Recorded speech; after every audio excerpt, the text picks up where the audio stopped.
The MISC Starlancer TAC is likely releasing at Invictus Week later this month, and it might be one of, if not the most scalable ship Star Citizen has seen yet, and possibly a great solo player option. At a time when multi-crew ships are due to grow more complex, the Starlancer TAC aims to encourage group gameplay through all the facilities that currently kinda make this a mini Carrack. From respawn capabilities to an in-ship hangar, this thing is loaded with functionality.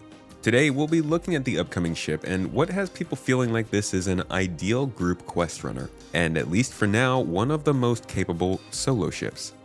Thank you for coming to my Tomato Talk.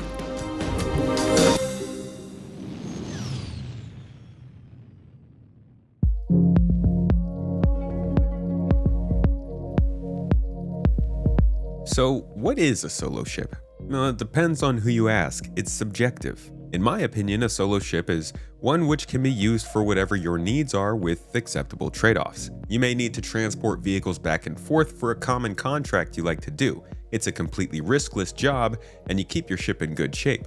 By all means, the Hercules C2 is a perfectly soloable ship in that situation. But if you throw an element of danger in there, suddenly you need to consider turret gunners and possibly an engineer. Whereas if you were in maybe a Zeus or a C1 Spirit, you would have been better off as a smaller target. It's really the situation you find yourself in that kind of defines the solo ability of the ship. Now, there are two main considerations that you can make about all ships to help figure out their viability for a single player. First is going to be accessibility. How far do you need to walk from the cockpit to the cargo bay to unload your goods? Does it have player controllable weapons or maybe utility items for you to use while you do pilot the craft? Does it maybe have too many weapons or utility mounts, adding to your power draw, signature, and likelihood of being a target unnecessarily while you use the ship? A ship like the Mole is less soloable than the same ship with a pilot-controlled mining laser, because in the Mole the pilot is supposed to be just piloting. Both of those ships would still be completely viable for a solo player to use. I see plenty of people using the Mole for solo player mining. One just would require you getting out of your seat and walking around a little bit more. And that's accessibility.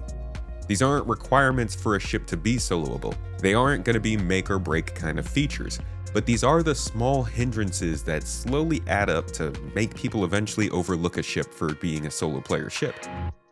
For example, the Crusader Spirit and the Aegis Redeemer are about the same size, at least in terms of length, and both can be used to some effect by a single player to do what they'd like to do. But one is very clearly meant to be more comfortable for a solo player to use. And that kind of comes about through just a bunch of little things. Because both ships have a bed, a kitchen, and some space for you to walk around. It's those little things that start to add up. Even if a ship is fairly large, like the Liberator at 120 meters long, its form and function make it more soloable than something like the Hammerhead, which is the exact same length. Which of these ships will make a single crewman more money over time, and how many variables go into that equation as more features come online? Now, besides accessibility, what I'm getting at is a more important part of the ship: raw function. Players at the moment are still participating in combat at the highest rate in terms of gameplay. That's just an effect of combat gameplay being the most built out and used thus far. Most ships in the game can shoot a gun, therefore, many players think of most ships as being solo capable right now. Because really the only concern players have universally at this point is whether or not they can shoot back if need be. To a lesser extent, this is true for salvagers, who obviously can only choose between the Fortune, Reclaimer, and Vulture, or miners, choosing between the Prospector and the Mole. Though these ships all still do have guns, so they are seen as actually being highly soloable, even still. But the Mole and the Reclaimer both lose points because you can't use their main function from the pilot's seat. Interestingly enough, they do both still have guns you can use from the pilot's seat, so it's just, sometimes it's a little weird. But that does add solo ability for players because combat is what matters.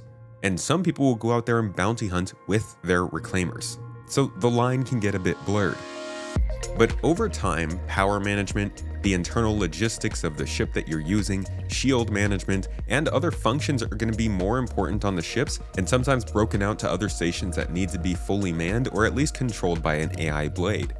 As ships get larger, more and more function will be necessary for the ship to make sense to use, and how much each of those ships still makes sense is ultimately its solo ability. And as I said in the beginning, as it is now, the solo ability of a ship will depend somewhat on its function, but ultimately, it's going to depend on who you ask and what they want to do, how efficiently they want to do it. Because at the end of the day, every ship can fly, which makes them all soloable. It's also worth noting that while writing this video, AI blades have been introduced to Star Citizen as a physical item in the PTU. I will be following this up with a proper video explaining AI blades in the coming weeks, but these items could help gain additional solo power for players through turrets and other ship systems without needing other players to be on their ships. This does fit with CIG's strategy this year to get as many players back into the game as possible. That being said, this development does not guarantee that they are close, but we'll be keeping a close eye on them. And we're here to talk about a specific ship, and what I think could be the best large ship for a solo player in the near term, especially with the possibility of AI blades. This is the Starlancer TAC.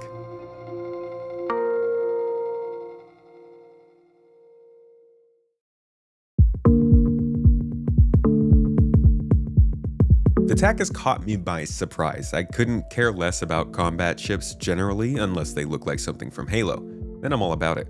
But what I didn't realize about this ship when it was first revealed last year is that it's not really entirely a combat ship. Yeah, it has 2 size 3 shield generators, 2 size 4 pilot guns, and 2 size 4 remote turrets. It also has those massive 2 size 5 manned turrets on the bottom, perfect for ground assault missions I'd imagine. But that's not the highlight of this ship in my opinion. The highlight is that it's kind of a smorgasbord.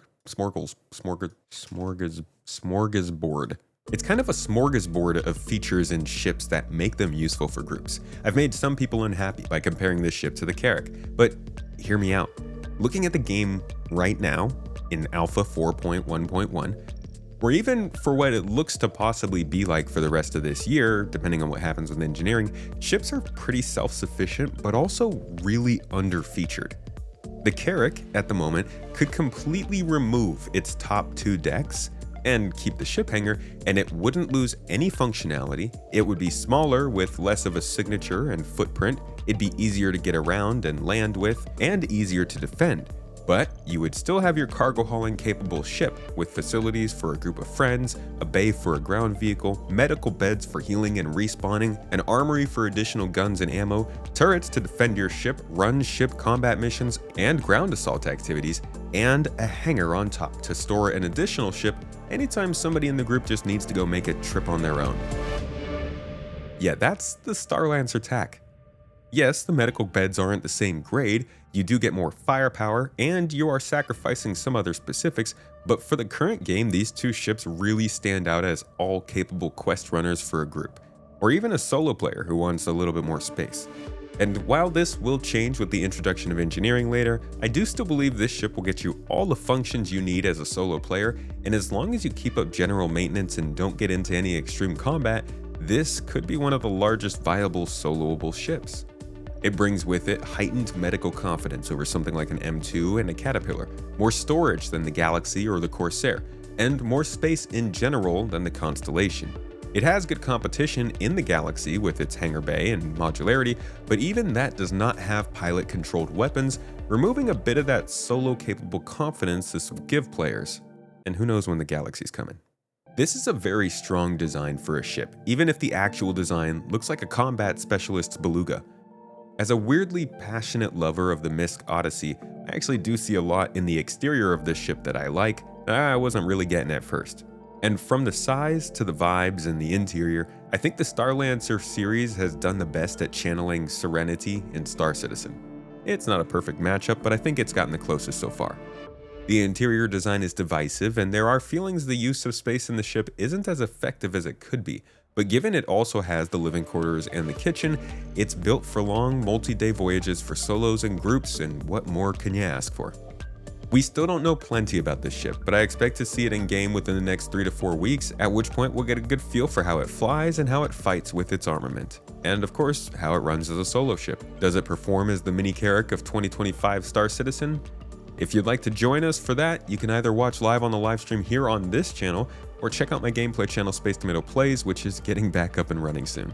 We also have Space Tomato 2, putting out more casual news and updates daily. If you're into that, you can check that out over on the main channel here, or with the link down below.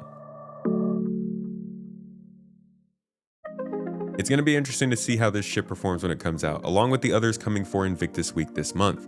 But if you're taking something away from this video, let it be this. There are plenty of reasons to play Star Citizen solo, and they are not leaving you behind even with more advanced systems like engineering. Maybe you can't gather friends together, maybe you have no friends. Maybe you want to be the boss or get going immediately at all times, or maybe it's just an immersion thing of working in space alone. Whatever it might be, we all have reasons. Now and as the game progresses, new challenges will meet different ships and playstyles that complicate this play model. It'll be up to every player individually to decide for themselves and nobody else what ships fit their needs as a soloable ship as they pursue their own playstyles. You might build a base with a Pioneer in 3 months of time, or you could get 10 friends together and do it in 3 days. The solo ability of a ship will be up to you, your creativity, and your goals. Thank you for watching this video until the end. If you'd like more like it, consider subscribing. I hope you learned something new in this one, and I'll catch you in the next.